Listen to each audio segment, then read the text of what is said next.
Welcome to the Soundcheck podcast, part of the Feedback Network, the only place that is for the musicians. Today we're going to be talking all things identity, inclusivity and visuals.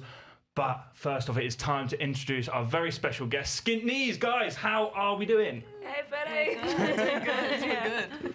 So, tell us a bit about yourself. Who are you? Why should we care? Gosh. Great. Who are we individually or as a band? Why not both? Oh, Yeah. okay. Well, I'm Jinx. I'm one of the guitarists. You're also a guitarist. Yep. In Skint Knees. And I'm Bella. Yeah. I'm Skunk. I'm bassist. Do a Amazing. lot of screaming. You should give a shit about us. Yeah. Because, you know. We do have a drummer too. Yeah. She just can't Not be here. here. You know, give a shit about us because we're not just dudes. Yeah, we're not, Not just dudes in We're a not band. generic dudes. Yeah. So tell us a little bit about Skint Knees. How long have you guys been playing together? I think we figured it out. Did 5.5, we? 6 years. That's how long we've known each Yeah, other. so it was about 5 years that Skint Knees has been a thing. But like I'd say that we've evolved now to be proper Skint Knees. Yeah. If that makes Yeah. any sense. Yeah. Probably the past year or so, we've probably yeah, yeah, year or stepped 2 it up years a bit ago. and- yeah, year 2 years we've stepped it up a bit and kind of found who we are as a band. And who exactly are you? What sort of music do you play? It's like riot girl punk. It's kind of grungy. We've got like We all draw so many different influences from different places. Yeah. Like, Yeah. and it all kind of amalgamates into like the sound that we have. yeah. Yeah. What sort of So- influences have you got? Yes, we've all got like our own like music taste, but like they all do overlap. Like you're very grungy. Nirvana for me. Yeah, it's Yeah. like That's a big me. one. Yeah, like I've always loved just like punk as well. My favourite band's always been Green Day, but that's not like the extent of it. Yeah. Yeah. Um, And I like Riot Girl and skate punk. Yeah, exactly. I just want my life to be a Tony Hawk soundtrack. Yeah. And I'm okay with that. Well, speaking of soundtracks, you just released a new EP, Bite Back. Yeah. Came out last month, six, yes, I think. it did. Yeah. Yes. What can you tell me about that? What an EP! It's fucking great. if I do say so myself. Yeah. Yeah. I think it really does show like the step up from anything previously we've done. Like our first EP we did in like an abandoned community centre Yeah, with like we did it- 50 quid. Yeah, no, it was 40 quid. 40 we slept quid. on a community centre floor. It was freezing cold. It- We were cuddling. Our I old used your arse as a pillow. you did. Our old drummer used a drum stool as a pillow. Yeah. Yeah, we did it all in 48 hours. Origin of floor time. Origin of floor time. yeah, that's Skint Knees law. That. Yeah, that's and like then we went to our friend Ross, who did like gave us basically our first experience of Proper recording. proper recording and not sleeping on the floor. And then with this new one, and then with like Rachel as well, it's just been like absolutely insane. It's been like such a true moment of like it actually all coming Yeah. together How it and should sounding. sound. How Yeah. it should have sounded in the first place. Yeah, Yeah. exactly, yeah. Yeah. So as obviously we are all about the musicians, want to put the musicians first here at Feedback. And how does it come about recording that first ever EP? How do you sort of? I know obviously you had an EP beforehand, didn't you? Yeah. Forgive me for forgetting the name of it. It's Was called it Cat Call. Cat Call? Yeah. Amazing. Yes, that's it. And how does that process work? How do you get into someone going, right, we're going to record this professionally? But we were immediately like, okay, we need this to sound better than the last one, Yeah. for sure. Yeah. I think it was our friends in a band called Camisado that recommended the guy that they used for their album. It's a guy called James Fosbury Yeah. at Big Dog Studios. And so we were just like, yo, you got any space for us? Mhm. And Yeah. I think the best thing to do as well is like at gigs speak to people that are coming to watch you, because a lot of the time there'll be people that record or other bands that have just recorded and know someone. So yeah. it's a lot of like just introducing yourself to new people, and if they've come to your gig and they like you, see if they can record you. Like just speak to everyone that Yeah. you can. Just be a really. part of your community. Like, Yeah. Yeah. go to local shows, go talk to people. Like, it can be hard sometimes. You don't always have a lot of free time, but when you can, go talk Yeah. to these people, and then you might find people that are like you and doing the things that you want to do. Well, speaking of opportunities, Jinx, last year you got to go on stage with Green Day. I You've did mentioned do already. that. Fucking drop that one What in was there. that like and how did that come about? Oh my god, don't even get me started. This will take up the hour. No, it was, so since I was about 12 years old, that's when I first saw Green Day, and then I wanted to get up on stage, because they do it at every show, they bring someone up to play this one song. And I wasn't lucky enough then, and then I made it my fucking mission. Am I allowed to swear? Yeah. Okay. But yeah, I made it my fucking mission. And I learnt the song and I was just like, let's fucking go. And I was there right at the front, and it came to that moment and he would look down at me and was like, you swear you can play? And I was like, holy shit, this is me. And as soon as I was up there, just seeing that sea of like, what was it, like 35,000 people or something like that? That's crazy. I was, in that moment, I just went, this is what I want to do. Like, this is my thing. Yeah. Then he gave me his guitar and I was like, yay. And it has such a nice case. It's got leopard print inside. Oh, he gave you the... Yeah, he gave To me the keep. guitar to keep. Wow. Yeah. Yeah, I love that guitar with all my heart. It's What so is it? good. It's a Epiphone Les Paul. It's his signature edition. So on that sort of topic of making those opportunities for Yeah. yourself and making it a mission, you also supported another really successful punk band, Oozes, last year. Should musicians be looking to get more support gigs rather than play their own show? And how do you sort of go about it? How do you go about getting them? 50-50. It's useful to get your support shows, because if you're playing, especially like the Users, like we have a similar kind of style to them. Yeah. So if we're playing to their audience, chances are a lot of their audience will like us, so it benefits you. And then obviously these bigger bands will keep you in mind, like. But I do think it's also like important to put your own shows on. It's very humbling and a bit stressful, but it's essential, I think. Yeah, it definitely helps to, like, if you're trying to get somewhere, it helps you get your name out there, it helps you do that. But yeah, I think even doing the smaller support shows, we all fucking start somewhere. We all have to start from playing in shitty little pubs or whatever. Like, that's what we did. Like, the amount of gigs we did at West Street Live, dearie me. Like, fun gigs, but, like, yeah, you do these smaller bills with, like, small bands and you become friends with them, or you don't. It's, yeah.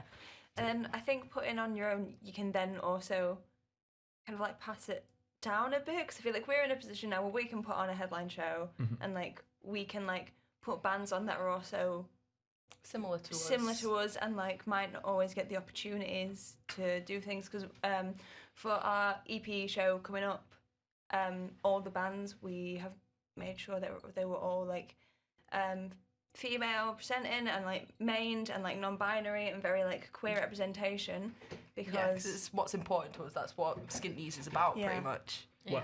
Well, I was just about to say, described on your Spotify as making a name for ourselves by screaming about gender, sexuality and equal rights, unafraid to show our queerness or tone ourselves down.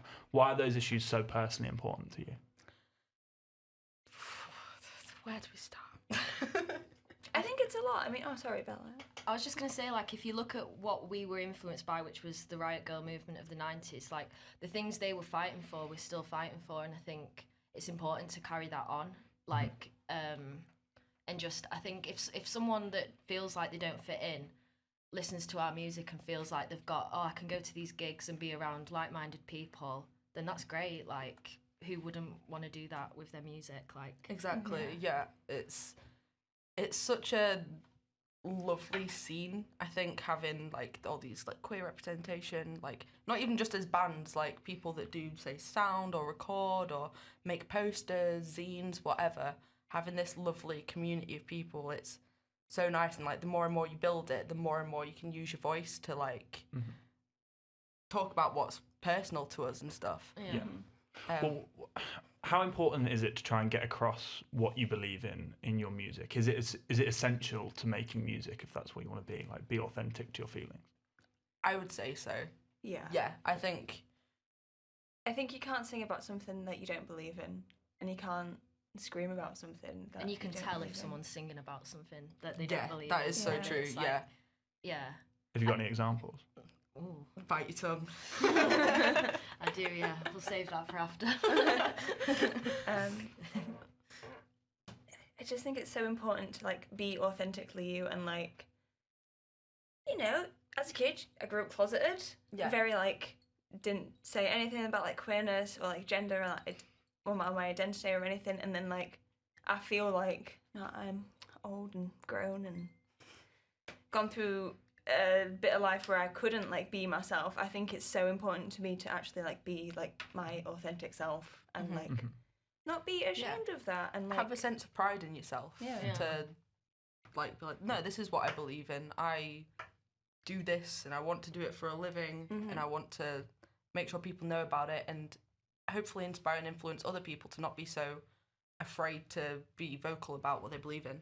Yeah, but also like it's important to have a balance. Like you don't want, I don't want every single song to be this is how shit everything is. Yeah. And like we have songs that are uplifting or about something completely separate from politics as well. Like I think we've got a good balance. Like we won't always set out to write a song to criticize something or whatever. Yeah. I think it's important to have a bit of a balance because music should also be fun and an escape at times. So yeah, it's cool to have like a balance. Write your silly little songs. Yeah. write the ones and like I feel like ones that we do can be quite like tongue in cheek with like the Yeah. vibes and like that kind of stuff. Yeah. Definitely. Well, keeps it updated. how much of music writing is that sort of creativeness and not? I know obviously you were inspired by so many of the, as you put it, like the shit going on in the world, and you need to sort of get that out. How important is it, certainly for a punk band starting out, to sort of tap into that, or is it more important to just sort of go with the flow and feel what you're, making at the time? I would say the second one actually. Go with what you're feeling. Like don't force anything that's not there, or try and come up with something that you're annoyed about and you want to sing about. Like make it authentic. If one day you want to sing about, I don't know, being gay, and then one day you want to sing about something completely different, that's fine. Like you don't have to. Yeah, you don't have to find like a topic and go, I'm going to write a song about this specific topic today. Yeah. Because I don't think that naturally will come out of anyone. So then you sit looking too closely at, look closely at things, but you try and analyse it all too much and make what you're, like the song too structured in I need to get all these points across because it's about, say, I don't know, the UK government, and there's all these points and blah, blah, blah that you're trying to put into a song, but that's not necessarily creative. Yeah. Is it important not to pigeonhole yourself? I guess, yeah. And also, like, I think you can be, like, you can use metaphors to describe something that you're really pissed off about. It doesn't always have to be so, like... point A to point B. Yeah. I think, like, using imagery and metaphors to describe something is cool because it's a bit different. Do you know what I mean? I don't know. Yeah. No, I completely agree. Yeah. Well, bringing it back to your EP, Bite Back, have any of these issues that you've talked about helped in the creative process of this EP? Are there any songs that really stick out for you that you go, I wrote this song about this issue? I mean, I would say that about Cheerleader. Yeah. Cheerleader. Yeah. Because it's about like absolutely. being like Yeah. slut shamed and like Yeah. I know at some point. Well, I just people stare at you. We had a lovely walk together and people took photos of us. Yeah, we because did. Were you there that time when there was we were walking down the mall, and this man, I was like 16 at this point. We're just minding our own business, and this guy is like, "Oh, you've got a right fine pair of legs on you." Oof. And I was like, "Mate, I'm 16 years old." So and I think almost every single girl, I would say every girl at some point has experienced slut shaming, catcalling, whatever. Yeah. Like, it's so messed up. So yeah, definitely Cheerleader. Yeah. Is like a massive. Why was it influence. important to transfer that experience into song? Because I think it's such like a shouty and a chanty and a scream song. I think it's such a good release of all that like kind of like pent up anger. Because like I know especially I just bite my tongue a lot. Yeah. Because I think it's easier and like I'd rather do that than like risk getting hurt if I'm just trying to walk to work, Yeah. So I feel like Cheerleader is such like a nice release of all that pent up anger and energy and just like a true thing to just kind of like scream to. Yeah. It's got like a part that the whole audience can be involved in. There's a chant that's like really easy to pick up, and I just think like the experience of everyone chanting that in a room full of people that share the same ideas is like really powerful. Yeah. Yeah, and when we see that, it's just like Insane. Yeah. What would your advice be to musicians who want to start taking societal issues a bit more seriously in their music?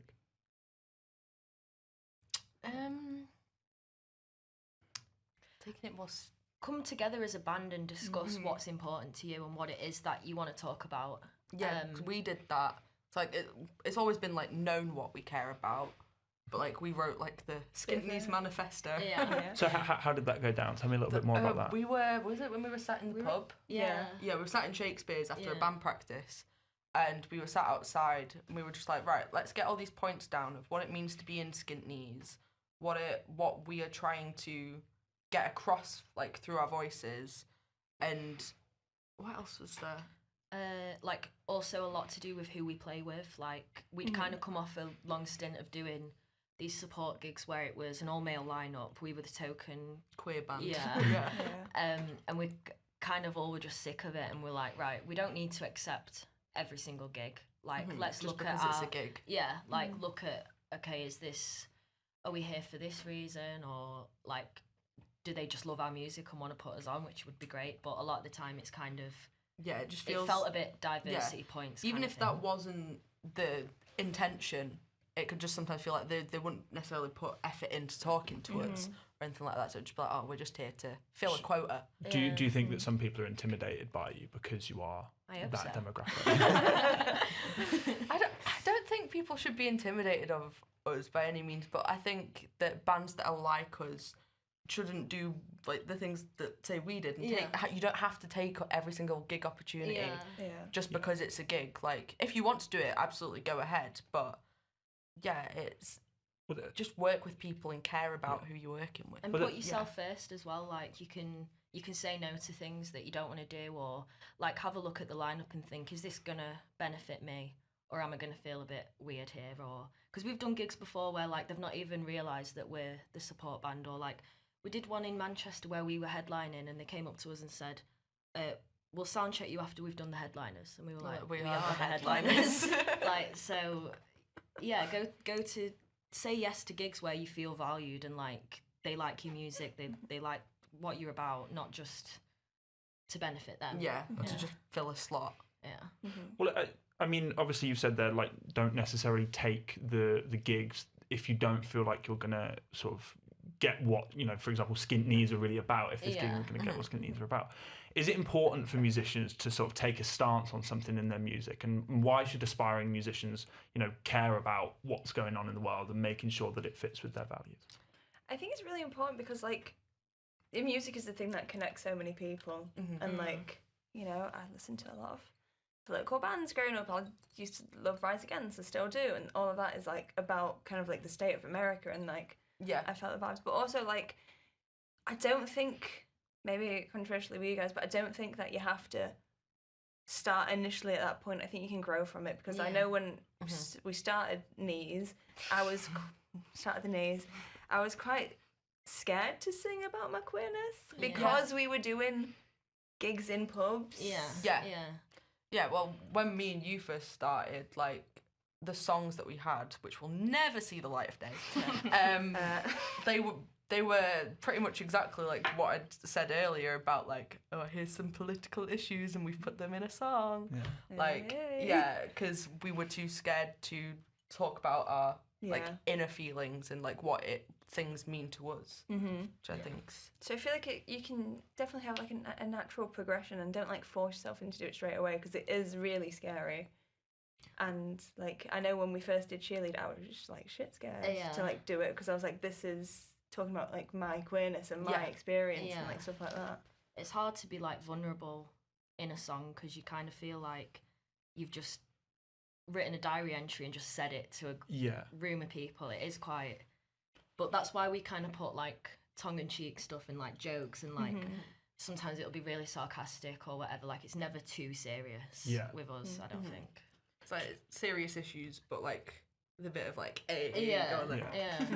Do you wonder whether that maybe masks how you're truly feeling about it, or do you really go, you know what, that's how I want to express it in that sort of fun way where it can come across well in a song, rather than just being, as you've said, a diary entry just out there? I think it's important to not have it just be like, here's a rant that I've done in a song. I think it's important to engage your audience and have a bit of fun with it, because at the end of the day, it's a gig that people are, you know, whatever they've got going on in their lives, they want to come and just listen to some music. They don't necessarily want to leave feeling deflated because we've just discussed everything that's awful. Going on Like, as it's well. awful. Yeah. Yeah.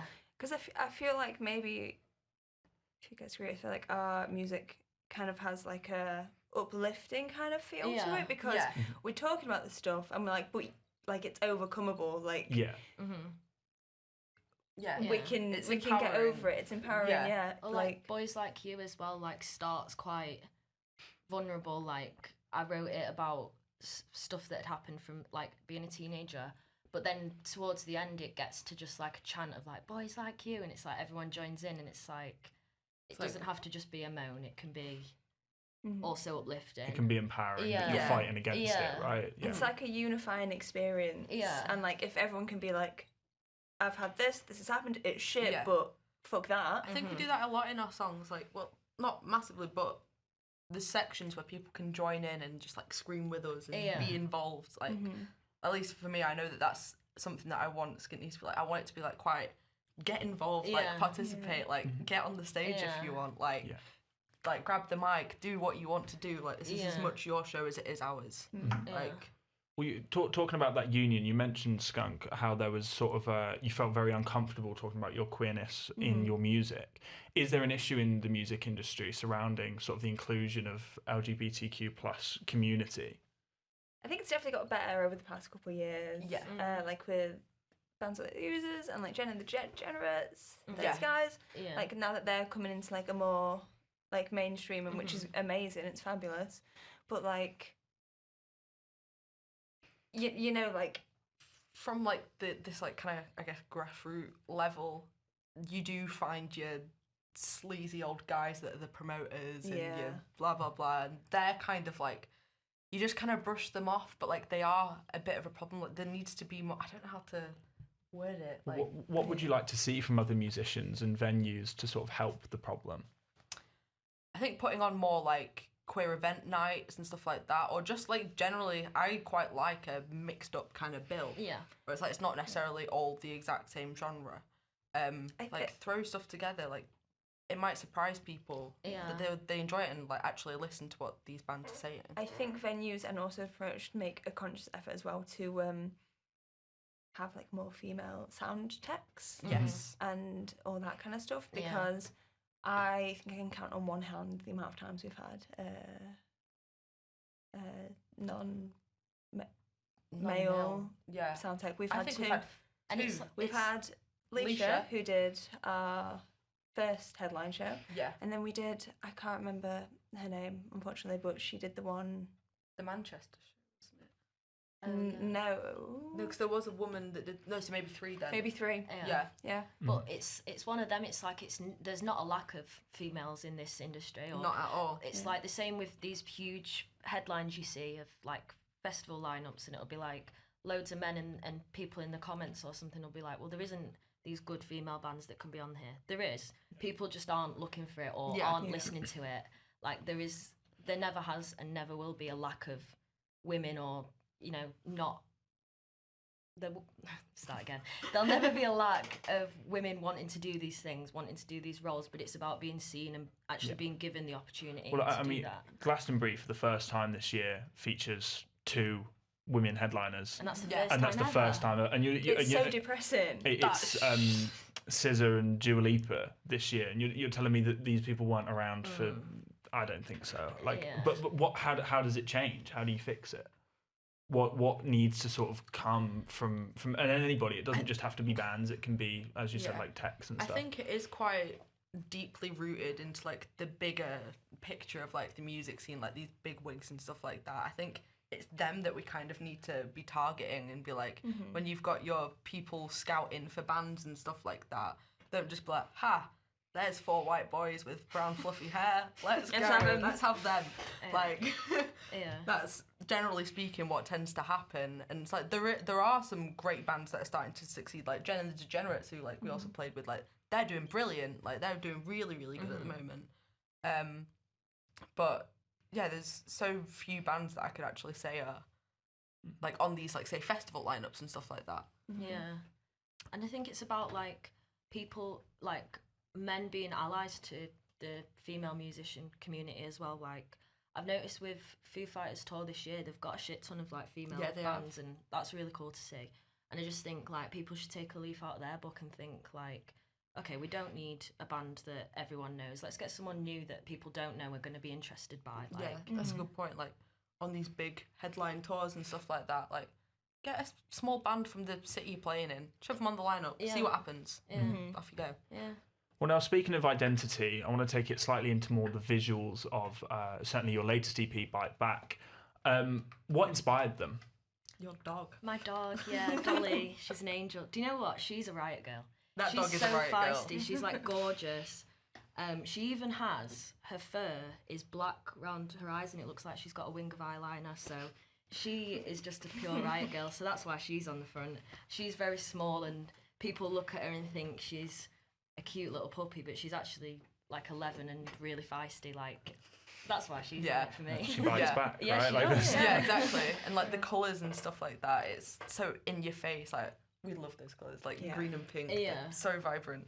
And yeah, I think it just like gets so much like attention and draws you in. And it's like, look at this. Well, something that we did the research on was the Too Damn Loud festival, and Yes. their advertising is very similar to that. Yeah, I made them. you made them. Yeah. Oh, well, I was about to say, did that impact the sort of direction of Bite Back in where you went, right, this is sort of what we want to go for? I think I made back I made before. back before. Oh, wow, Yeah. okay, And then wow. you were going through that kind of style of like making everything. I love me some cut and paste.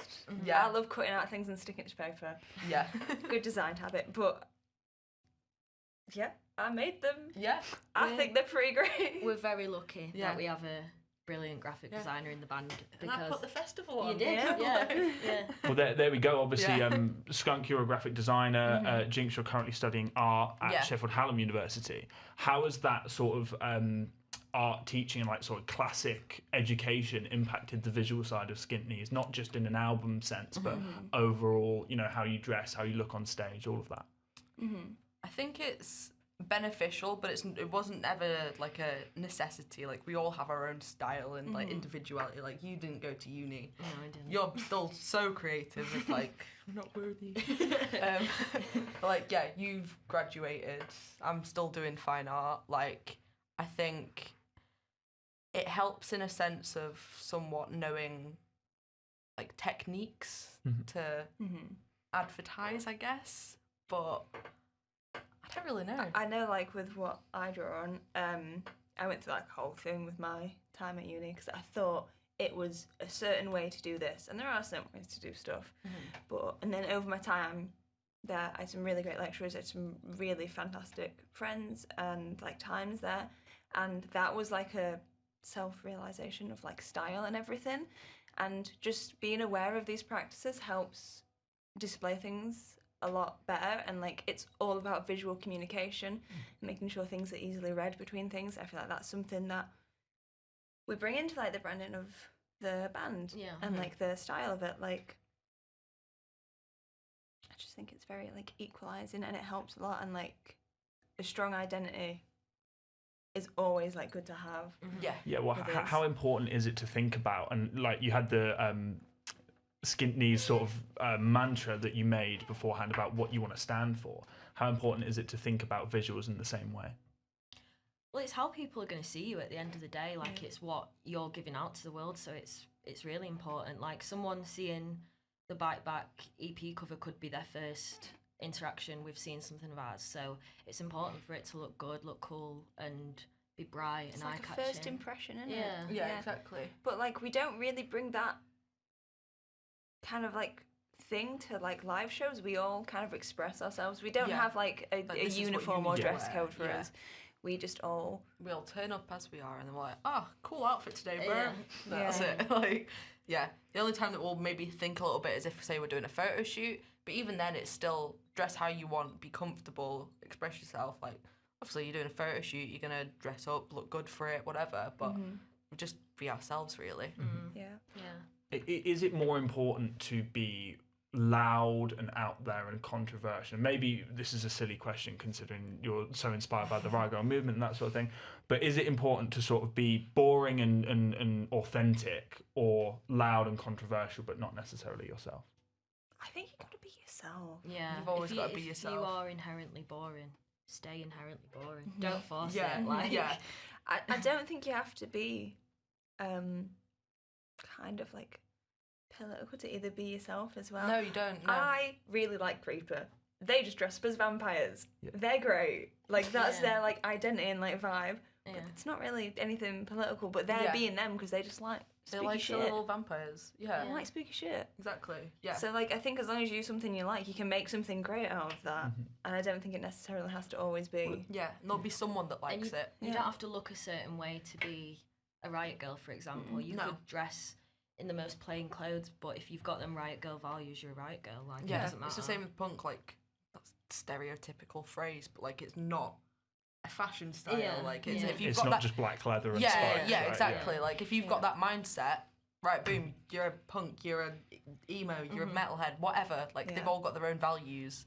So Well, yeah, do you know what? It's really interesting because we spoke to, in one of our articles on our website, Kirk Weddle, who is the guy who shot the Nirvana baby floating in the Oh, water sort of wow. guy. That's And cool. I feel bad because I've mentioned Yeah, it I'm listening. 2 podcasts in a row now. We've mentioned that, but he sort of said that he would rather have something controversial and really like out there than something boring. He said never be boring with an album cover. Do you agree with that statement? With an or do you- album cover, yeah, Yeah. don't be Yeah. boring because no one's going to pick it up then. But then Yeah. look at like the Beatles' White Album. That's just a white But- album. but in an nobody had ever done it at arty the sense, time. Yeah. It's Yeah. that controversial. Well, oh yeah, Yeah. yeah. To be fair, cool, yeah.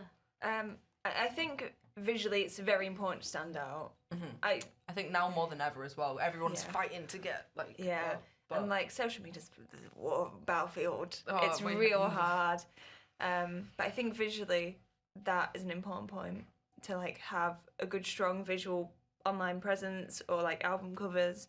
Because like I said, that's someone's first impression of you and like you don't want to sink into the background of like when you're scrolling through Spotify or whatever. But sorry, just to briefly touch on like physical real life visuals, how Yeah. you dress. I don't think you can ever like judge someone for that because like No. you can't be like, oh, well, they're not a punk, they don't dress like this. Like money, it's shit. We're in a shitty cost of living crisis.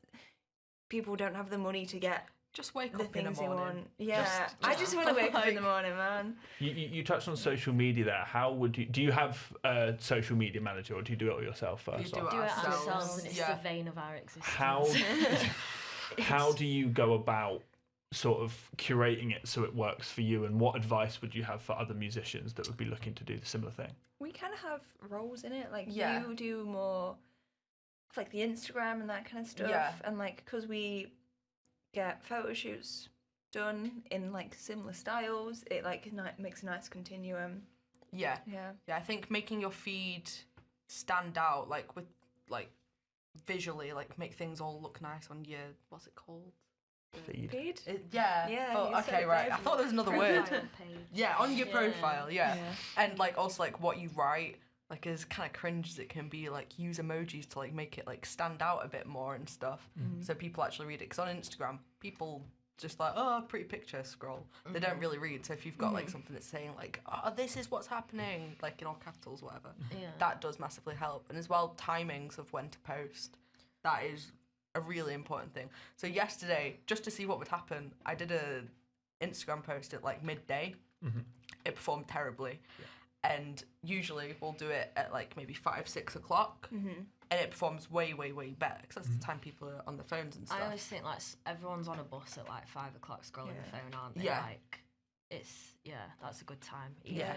Definitely. Say I helps. did one early with morning. TikTok. I did one at like midnight. Did awful. Awful, Like if yeah. you do ones at 5 o'clock, they do pretty Yeah, solid. do so much better. It's just frustrating because it feels like sometimes you need to be in like your entire marketing team. I Yeah. work Yeah. in marketing and then I do it in my free time Yeah. for band. Yeah. How do you go about sort of learning that 5 p.m. is the time to do it? Is there any way that you can sort of improve your education on that? There are like, I'll just like Google things sometimes and be like, okay, social media for like for managing a band or whatever, and I'll just like scroll through whatever articles there are. Some of them are crap, some of them like have been useful. That's like how we found the best times to like post things. If you're trying to announce something like on like a Friday, is quite good. It's like, Yeah. exciting, weekend's here. This is the big thing that's happening. Woo! I think we're still learning. We are with definitely that. still learning, for We probably sure. don't have the best way of doing No, it. Like, but I think it works to an extent. Yeah. There's definitely more that we could do. I think But something I learnt with doing like the TikTok for us quite a bit is just that to not be precious about things, because videos that I've edited have done shit. yeah, that have And then taken things that ages. have taken me 20 seconds, great. Yeah. Like, It's a lot of trial and error, I think. yeah. So sort of taking this away from visuals, and this is just something that impacts smaller musicians that I wanted to talk about. There's been a huge issue recently with people stealing equipment, and I think you know where this might be going with this question. So van theft in particular has been up 50% since 2020, according to the Met Police. Bella, you had your equipment stolen did. from a train. Oh, I feel like I'm on Nardwar. It was the fucking worst day of my life, that. So I'd saved up for this Squire Jag, done like not many gigs with it, would you No. say? Like, 5. yeah. Got a train home from a gig in Sheffield because I live in Manchester, and yeah, I never do this, but I put it in the overhead carrier thing, and I never do that. Like, I don't even know why I did that. Got off the train, went to Piccadilly, taxi rang, and was like, fuck, where is that? Ran straight back up, the train had gone. It'd gone back to the depot, so the people at the train station were saying, oh, it'll be absolutely fine, like, no one will have nabbed it or anything, like, it'll just be at the depot, just ring lost property. But that wasn't the case, I never got it back. So if you're listening, fuck you. I don't know who it was, I don't know if it was staff or whatever, but it was like... I feel like it was staff. Yeah, it was the worst thing ever. We'd just gone through like quite a tough time as a band, and our heads were everywhere, and I was just like, oh, it's another thing, innit? How did it feel to sort of have that taken away from you? I was fuming. I was absolutely fuming. I couldn't think about anything for like 2 weeks. Like, Yeah, I was so pissed off. I just thought, like, I'm pretty sure, I don't know, but I think there was a book in there that had songs in there. There was pedals as well, and I just thought, like, you're seeing this, like, someone's seen this on a train and thought, do you know what, I'll have it. Like, probably took it to Cash Converters, but actually it meant so much to me. It was the first guitar that I'd, like, saved up for and really, really wanted. And then, yeah, like, people don't realise how much equipment costs. Like, I can't even remember what I paid for it, but there was also a DS1 pedal in there as well, and, like, leads and stuff, and it just causes more problems. How did it affect your music making? When did it happen, first of all? Last year. Yeah. Was it after the Uses gig? Yes. It was after the Yes, Uses it was. gig. It was after the Uses gig. Was it so just as you're about to start making your new EP? Yeah. You've had your. How does that affect your music making? Well, I picked up my Mustang instead and used that for a bit, but it didn't stop me. I was still determined to carry on writing. Like, it's like I'm going on holiday next month, and I'm already sat thinking, what am I going to do with a week not playing guitar? Like, that's going to drive me crazy. I'm dreading that part of it. So, like, you know, they stole it, and I still carried on playing, but it was just really annoying. But then my mum actually set up like a crowdfunder thing, which kind of redeemed my faith in humanity a bit, because people were so kind and, like, donated money, and I did manage to buy another one secondhand. But yeah, it was just How shit. much of a problem, especially because theft is so high at the moment, is it for people who can't do stuff like crowdfunding or pick up another guitar? It's a huge problem. Like, you could be stopping someone from playing their only instrument. Like, that's just awful. Like, for a lot of people, it's an escape, and then to have it stolen from you, it's just horrible. What would, and other than don't leave it on the train cabin, what would be your advice on sort of protecting your equipment outside of, you know, travel? See, I still need to do this, but you can get like Apple tag things so you can track them. I should have done that. Just have your wits about you a bit. I definitely didn't that night. Yeah. I think this is also a stupid thing, but it's helped. Well, my partner's a drummer, and if they ever lend anything out, they tape like really bright neon tape onto the stands, so that they know they're theirs, because theirs are nice, so people aren't going to walk away with them instead. Oh, also write down the serial numbers of your instruments, because I was watching like a rig rundown of the Breeders the other day, and I think it was Kelly Deal. She lost a guitar, and then I think it was 10 years later she got it back because of the serial number. So that's You what never we know. need to do. Yeah. Just sort of one final question, Jinx. What would you have done if it was the Green Day guitar? That's it. Skint Knees is over. That I would have been even more I think insufferable we than would have you. sent a manhunter out. Yeah, I think there. Yeah, All hell. it would have been. I actually dread to think what that would have been like. Yeah. No, to be fair, we brought that guitar to a gig in Manchester a few weeks back with our friend's band, Pale Sailors.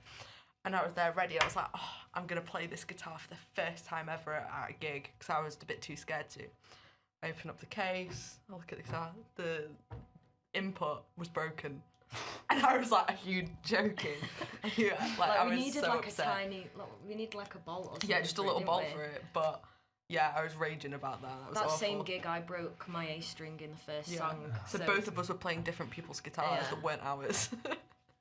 Well, thank you very much for coming, Skint Knees. You've been an absolute pleasure. Check out their new EP, Bite Back, on Spotify, everywhere, on YouTube as well, I think. Yes. Check them out. Yeah. You've been an absolute pleasure. This has been the Soundcheck podcast, part of the Feedback Network.